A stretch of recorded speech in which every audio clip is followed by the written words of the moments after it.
Third best X-Men, I think. And Days of Future Past.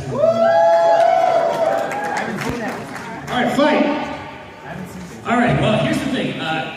Days of Future Past is a fun movie. It's a really good time, and their main intention with that movie was to reset the timeline, because Days of Future Past, even more than trying to revitalize the franchise, had to reboot the franchise because it had gotten so bad. And they expended so much time resetting everything, to correct everything, that you lost a lot. It's about recovery. What X2 is United about, it is the fulfillment of the promise of what we were supposed to be getting with the X-Men. It was a great X-Men movie. It had the best Nightcrawler story. It had the best Wolverine, Jean, and Cyclops and Professor X stories. It was the best team interaction. It had the best action. Days of Future Past is fun, but when I think of the X-Men, I think of X2 because that's the team. That's the team we wanted to see on screen. Those are the X-Men we wanted to see on screen.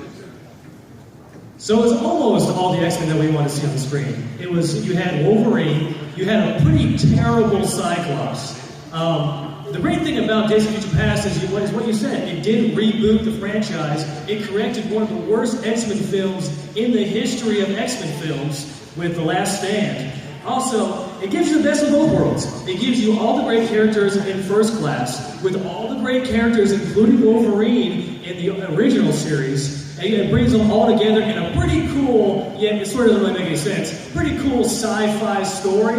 You get Wolverine in the forefront, which is great. And like I said before, you get Fassbender, you get the old crew, you get the new crew. They come together, a pretty awesome Sentinel fight scene. Your X-Men film, once again, Wolverine was great, but everybody else kind of took and Nightcrawler was pretty good, but everyone else kind of took a backseat. I'm a huge Cyclops fan. I think they did a terrible job with Cyclops.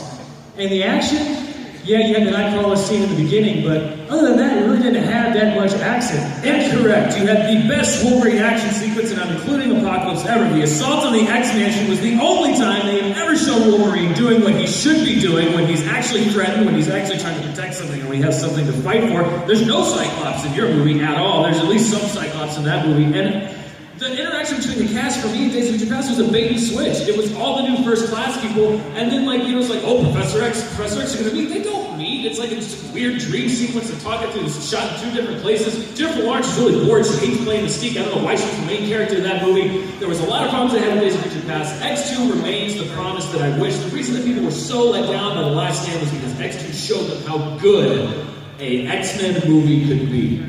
Yes, X-Men 2 was great, but a lot of times we think it's great just because we compare it to X-Men 3. Now, Days of Future Past, once again, you want to talk about action scenes. Wolverine did a lot of great action scenes in Days of Future Past. He had the one, we had the original claws, we had the future claws. Once again, Sentinel Battle was pretty awesome. A lot of times I'll just go back and I'll just watch that one scene. Because it's a great scene, you see a lot of your X-Men characters that you kill about, that you really care about, get killed, which adds stakes to the movie. Also, you get to see Halle Berry die, which is fantastic. You see that in older movies.